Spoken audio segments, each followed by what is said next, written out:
Good morning and welcome students. Second year की इस class में आज फर्स्ट टॉपिक के रूप में हम पढ़ेंगे विजयनगर राज्य।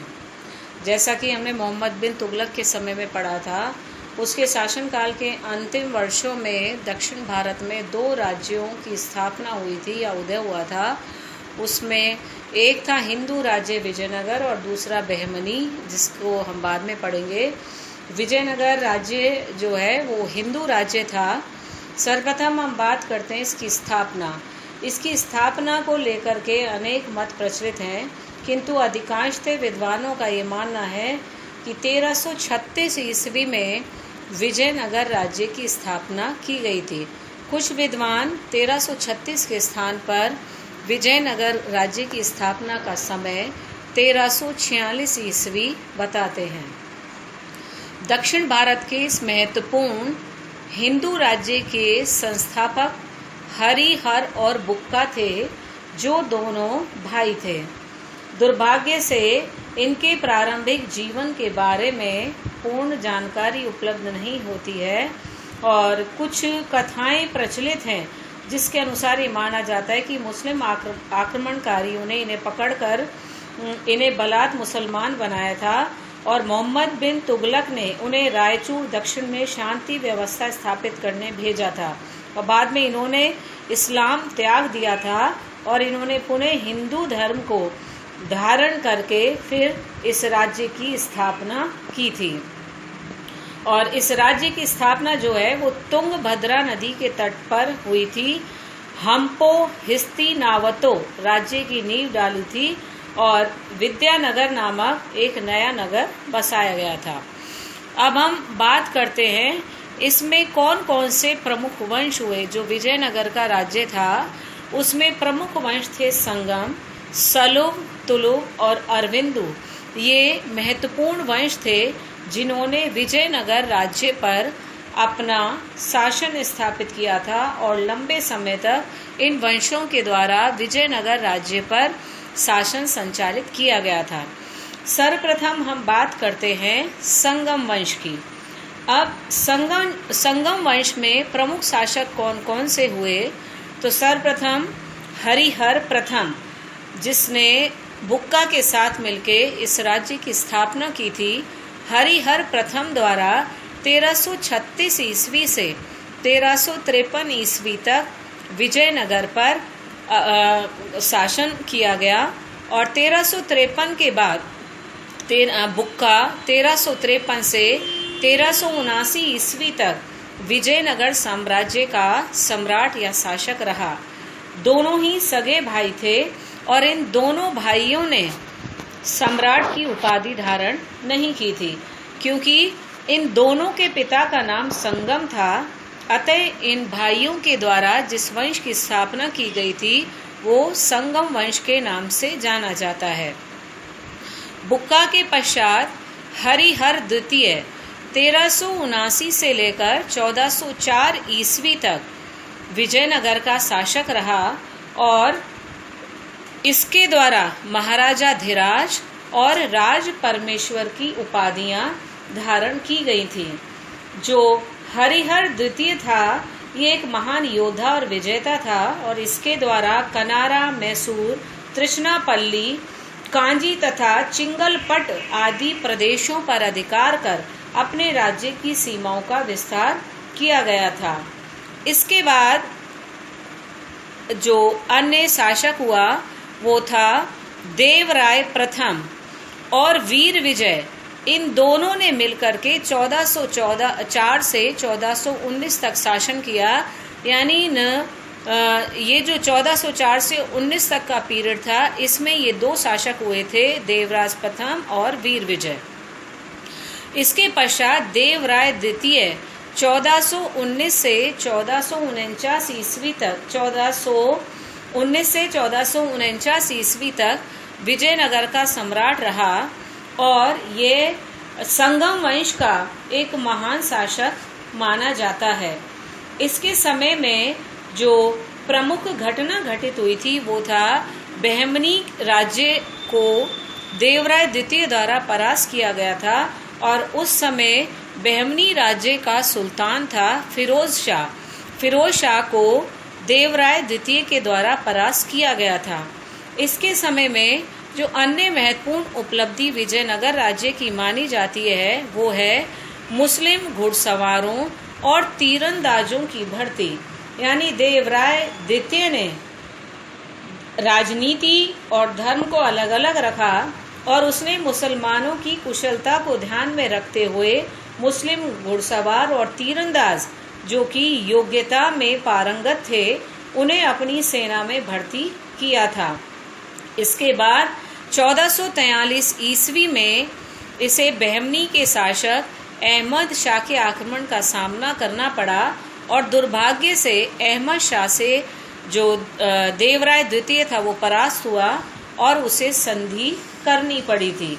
लेकिन देवराय द्वितीय का शासनकाल जो है वो भौतिक उन्नति के लिए जाना जाता है। ये बड़ा ही विद्यानुरागी सम्राट था और अपने राज्य में इसके द्वारा विद्वान साहित्यकारों को भरपूर आश्रय प्रदान किया गया था। इतना ही नहीं, सामुद्रिक व्यापार की ओर भी इसने विशेष ध्यान दिया था।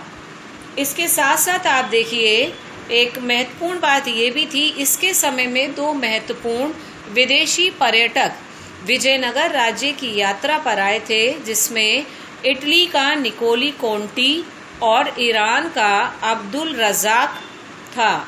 ये छोटे क्वेश्चन के लिए आप थोड़ा इसको ध्यान दीजिएगा।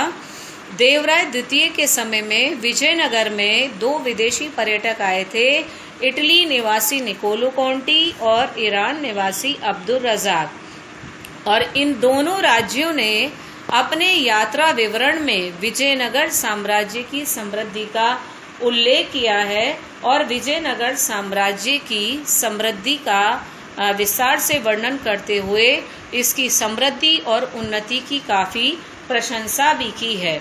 और इसके बाद संगम वंश का पतन हो गया। इसका कारण था देवराय द्वितीय के जो उत्तराधिकारी थे वो काफ़ी निर्बल सिद्ध हुए और यही कारण है कि संगम वंश का पतन हो गया।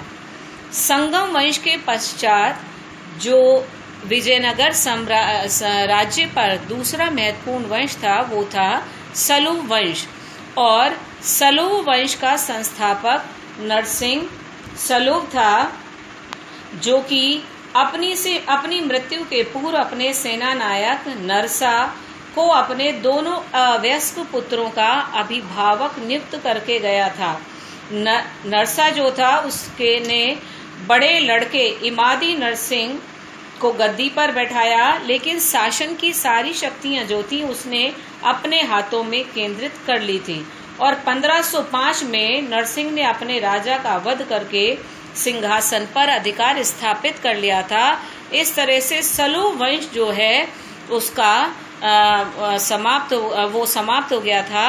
और सलूव वंश के बाद विजयनगर साम्राज्य पे तुलुव वंश की स्थापना की गई, जिसका संस्थापक था वीर नरसिंह, जिसने 1505 से 1509 ईस्वी तक शासन किया था। इस वंश में मतलब तुलुव वंश में जो सबसे महत्वपूर्ण शासक हुआ वो कृष्णदेव राय था और ये इसकी प्रसिद्धि इतिहास में काफ़ी मानी जाती है। आपने तेनाली रामा पढ़ा होगा जो कि काफ़ी वाक्पटु था और उसके मजाकिया किस्से काफ़ी प्रसिद्ध रहे हैं, तो वो कृष्णदेव राय के दरबार में ही सुशोभित था। कृष्णदेव राय ने 1509 से 1530 ईस्वी तक विजयनगर साम्राज्य पर अपना शासन संचालित किया था और भारतीय इतिहास में कृष्णदेव राय की गिनती महानतम शासकों में की जाती है। ये न केवल एक कुशल प्रशासक था, महान योद्धा भी था और एक पराक्रमी सेना नायक था। इसलिए इसके समय में राज्य की सीमाओं का काफी विस्तार हुआ। लेकिन दुर्भाग्य ये था कि इसको बीजापुर, गोलकुंडा और अहमदनगर, जो कि बहमनी राज्य के टुकड़े होने के बाद ये 5 राज्य बने थे, उनमें ये 3 महत्वपूर्ण राज्य थे इनसे निरंतर संघर्ष का सामना कृष्णदेव राय को करना पड़ा था। लेकिन ये तीनों राज्य जो जिहाद के नाम पर संघर्ष कर रहे थे, कृष्णदेव राय ने इन तीनों राज्यों की संयुक्त सेना को परास्त कर दिया था। इतना ही नहीं, अपने राज्य की सीमाओं का इसने काफी विस्तार किया। उदाहरण के रूप में 1513 ईस्वी में इसने उड़ीसा पर विजय प्राप्त की। 1514 ईस्वी में उदयगिर का किला जो था, उदयगिरी के किले को भी इसने जीता। कोडबिंदु और कोडपल्ली पर कृष्णदेव राय द्वारा विजय अपनी स्थापित की गई। बीजापुर राज्य को भी कृष्णदेव राय ने परास्त किया और उसकी राजधानी गुलबर्गा पर अपना अधिकार स्थापित किया।